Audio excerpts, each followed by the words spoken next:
Atendre un pacient en coma o en una fase de vela sense resposta és realment molt complicat per als professionals, però sobretot és molt difícil per als familiars. I per això esta solució, una guia elaborada pels especialistes que atenen aquests pacients, estableix pautes per a millorar la seva qualitat de vida i el resultat de la recuperació. Sergio va ser víctima innocent d'una agressió fa 13 mesos. El resultat, un coma i després un estat de vela sense resposta. Luis va patir un ictus fa 2 anys. El seu cervell no s'ha recuperat. L'únic centre que s'atreveix a rebre estos pacients a mig camí entre un coma i tota una vida és l'Hospital València al Mar. Estos especialistes han fet una guia per ensenyar a altres professionals i familiars com tractar-los. Un consens en com n'hi ha que anomenar-ho, quins són els criteris per a passar de les distintes fases, que en l'actualitat n'hi havia un buit molt gran. Sergio i sa mare venen de Burgos, compten amb la solidaritat d'amics i veïns que donen suport a una dura tornada a casa.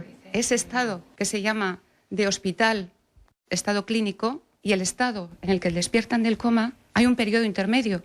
¿Qué pasa con estos pacientes? Pilar també vol tornar a casa amb Luis. No m'enganyi, sé el que tinc, però intentar donar-li la millor qualitat de vida possible.